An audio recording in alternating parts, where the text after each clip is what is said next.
لوگ تو جناب شاہ رخ خان کی فلم کی حمایت میں ویڈیوز بنانے لگے کہ ہم مر جائیں گے، لٹ جائیں گے، شاہ رخ خان کے فالوور ہوں گے۔ شاہ رخ خان تمہارا رول ماڈل نہیں ہے، سلمان خان تمہارا گائیڈ لائن کرنے والا، تمہارا محسن مربی نہیں ہے۔ یہ تو جناب ہجڑے ہیں، یہ آپ اس قوم کو تباہ کرنے کے لیے انہوں نے کام کیا۔ اور میں دنیا والوں سے کہنا چاہتا ہوں، ان میڈیا والوں سے، کہ انہوں نے سلمان خان شاہ رخ خان کی پکچر دیکھ کر انہوں نے اسلام کو جج کرنے کی کوشش کی ہے۔ میڈیا والوں تم گونگے اور بہرے ہو۔ اسلام کا تشخر اور اسلام کو پہچاننا اور اسلام کی تعریف یا برائی شاہ رخ اور سلمان خان کی زندگی کو دیکھ کر مت کیجئے، ہمارے نبی کی زندگی کو دیکھ کر کے کیجئے، ہمارے قرآن کو دیکھ کر کے کیجئے، تب کوئی فیصلہ کیجئے گا کہ اسلام کیا کہتا ہے دوسرے دھرم کے بارے میں، کیا نہیں کہتا ہے۔ اللہ کے نبی نے تو یہاں تک کہہ دیا کہ مسلمانوں تمہارے گھر کے برابر میں اگر کوئی پڑوسی ہوتا ہے تو اس کو تکلیف نہیں پہنچنی چاہیے، اگر اس کو تکلیف پہنچتی ہے تو تم جنت نہیں جا سکتے، میرے نبی کا فرمان یہ ہے۔ تو پھر یہ سلمان خان شاہ رخ خان کی کنٹروورشل زندگی اٹھا کر کیسے تم سامنے لا کر پیش کرتے ہو کہ شاہ رخ خان مسلمان تھا، انہوں نے بھگوا رنگ کے کپڑے پہنائے میڈم پادوکون کو تاکہ ہندو بھائیوں کو تکلیف دے۔ ہمارے نبی ہندو بھائی نہیں، دنیا کے اندر جتنے بھی کمیونٹی کے لوگ رہتے ہیں، اللہ کے نبی نے کہا سب کے سب ایک ماں باپ کی سنتان ہے، سب کے سب ایک ماں باپ کی سنتان ہے، چاہے وہ یہودی ہو، چاہے وہ جوڈائزم ہو، چاہے وہ کنفیوشنزم ہو، ہم سب ایک ماں باپ کے اولاد ہیں۔ خدا کے واسطے دنیا والوں اسلام کو پہچانو، قرآن سے، شریعت سے، محمد رسول اللہ کی زندگی سے۔ کوئی پٹھان یا کوئی خان یا کوئی سلمان یا کوئی کپور یا کوئی پادکون میڈم کی زندگی اسلام سے میچ نہیں کرتی۔ اسلام الگ ہے اور یہ زندگیاں بالکل الگ ہے۔ اور ابھی آ گئے یہ لوگ، ہم تو کہہ رہے تھے، بہت پہلے سے ہی کہہ رہے تھے، اب تو کہنے لگے کہ گانے کا بائیکاٹ کرو، کیوں؟ اس میں تھوڑا کپڑا پہنا ہے اور ہندو بھائیوں کو تکلیف پہنچا رہے ہیں، اسی لیے گانے کا بائیکاٹ کرو۔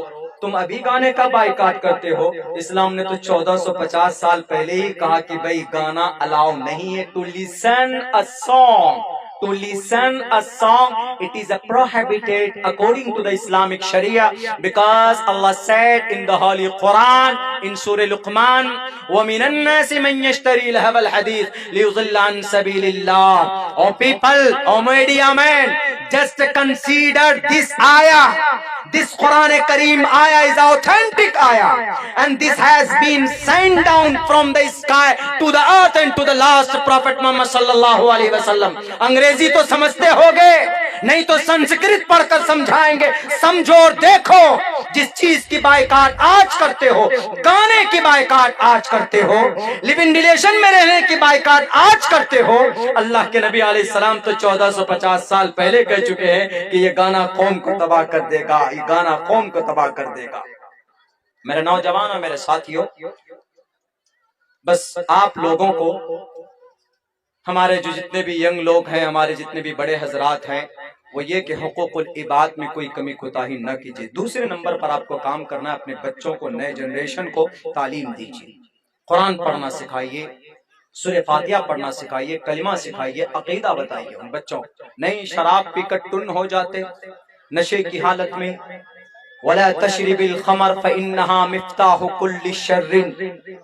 ساری چیزیں، اللہ کے نبی علیہ السلام نے فرمایا کہ ہر وہ نشہ آور چیز جو تمہاری عقل کو مفقود کر دیتی ہے، ناجائز اور حرام۔ وَلَا تَشْرِبِ الْخَمَرَ، کوریکس مت پیو، ٹھیپی مت چڑھاؤ، ٹیبلیٹس مت کھاؤ، سولیسن مت سونگھو نوجوانوں۔ اللہ نے جوانی دی ہے، آپ کی جوانی کی عبادت دیکھ کر رب بہت خوش ہوتا ہے۔ ایک بوڑھے کی عبادت ایک طرف، ایک جوان کی عبادت ایک طرف، تو نوجوان اور جوانی کی عبادت کو دیکھ کر رب بہت خوش ہوتا ہے۔ اس لیے نوجوانوں، مسجد سے جڑ جاؤ، اچھے عمل کرو۔ یہ نہیں کہ گانا سن کر، ابھی دیکھیں بہت خطرناک ایکسیڈنٹ ہوا ہے دارجلنگ کے اندر، آپ کو یا کان میں لیڈ لگا کر، ہیلمٹ وغیرہ لگا کر پوری تیزی کے ساتھ گاڑی لے کر چل رہا ہے، اس کا چیتھڑا اڑا دیا۔ کانے میں ایک دم لیٹ لگا کر گانا سن رہے ہیں اور چلے جا رہے ہیں۔ اگر آپ کو سننا ہی ہے تو اسی موبائل کو آپ نعت لگا لیجئے، نظمیں لگا لیجئے، قرآن کریم کی تلاوت لگا لیجئے، تقریریں لگا لیجئے، آپ اس کا صحیح استعمال کر سکتے ہو۔ میرے موبائل یہاں لگا ہوگا ون پلس کا، اس میں پچھلے مہینے میں 775 کتاب تھی، آج کی تاریخ میں 883 کتاب ہو گئی۔ بتائیے، کتاب 883 کتاب میرے موبائل میں، آپ بھی کر سکتے ہیں۔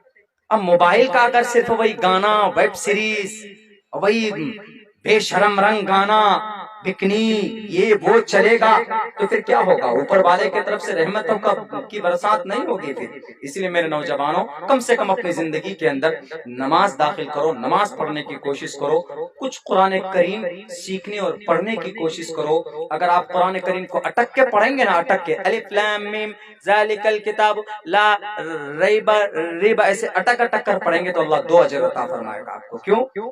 اللہ کے نبی فرماتے ہیں کہ ایک اجر تو قرآن پڑھ رہا ہے وہ، دوسرا اجر اٹک کر پڑھ رہا ہے، اٹک کر پڑھ رہا ہے، اس پر بھی آپ کو اجر دے گا۔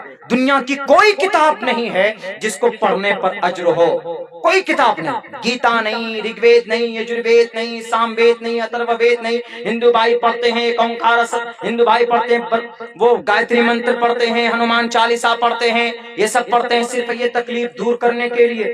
وقتی طور پر ان کو اگر کوئی پریشانی، کوئی بھوت آ جاتا ہے، کوئی جنات آ جائے، آسیب آ جائے، تو وہ یہ کہتے ہیں کہ پڑھو ہنومان چالیسا، جے ہنومان گیان گن ساگر، جے کپیستے ہوں لوک اجاگر، رام دود اتلت بلداما، انجنی پتر پون ست ناما، کنچن برن براج سبیشا کانن کنڈل کنچت کیشا، ہنومان چالیسا ہے۔ ہندو بھائیوں کو معلوم ہے جب ان پہ کوئی خبیث، کوئی جنات ونات، کوئی بھوت پریت آتا ہے تو وہ پڑھتے ہیں، ان کا مقصد ہوتا ہے کہ وہ چیز دور ہو جائے گی، لیکن پنیہ نہیں ملے گا۔ لیکن ہمارے یہاں کیا عقیدہ ہے؟ ہمارے یہاں عقیدہ یہ ہے کہ اگر آپ کو کوئی آسیب ہو، جادو ہو، ہوا کچھ لگ جائے تو آپ قرآن کریم پڑھ کر دم کیجئے۔ ایک نیت تو یہ ہوتی کہ اللہ اس کے ذریعے سے شفا دے دے گا۔ رات ہی ہم جب ارریا میں تھے تو ایک ہمارے پڑوسی ہیں، ان کو اب اتنی اس کو وہ ہوئی کہ ان کے آنکھ بھی بہت ایک دم پیلا پیلا ہو گیا، ایک دم بولا مولانا بہت بھاری ہو رہا ہے۔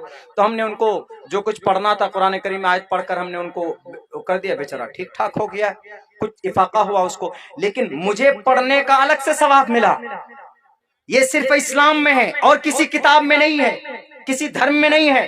وہ پڑھیں گے مقصد کے لیے، مقصد پورا ہوگا یا نہیں ہوگا کوئی میٹر نہیں کرتا ہے، پورا بھی ہو سکتا، نہیں بھی پورا ہوگا، لیکن الگ سے ثواب صرف قرآن پڑھنے پر ہے۔ اگر آپ قرآن پڑھیں گے تو آپ کو اللہ تبارک و تعالیٰ نیت کیا عطا فرمائے۔ اس لیے اپنے بچوں کو قرآن پڑھنا سکھائیے، یہ چیز ضروری ہے۔ عقیدہ بتائیے، نماز بتائیے، یہ ضروری ہے۔ ہمارے بچے بس جاہل نہیں رہنا چاہیے، ورنہ وقت بہت خطرناک آنے والا ہے، حالات بہت خراب ہیں ہمارے اس ملک کے خصوصاً۔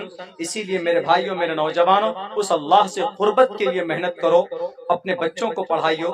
خصوصاً دیکھیں آپ کے قریب میں بھی یہاں پر علاقے میں ایک مدرسہ ہے حضرت مفتی صاحب کا، دارالعلوم صدیق مفتی نعمان صاحب کا، اور بھی مدارس ہیں دوسرے جگہوں پر، ڈینگا میں اور بھی مدرسے ہیں، جہاں پہ ہو اپنے بچوں کو پڑھائیں گے بچوں کو تو انشاءاللہ پڑھا لکھا بچہ اور جاہل بچے میں زمین و آسمان کا فرق ہوگا۔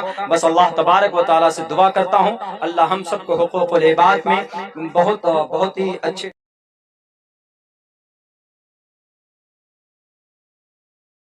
مدارس تک یوٹیوب چینل کو ضرور سبسکرائب کریں۔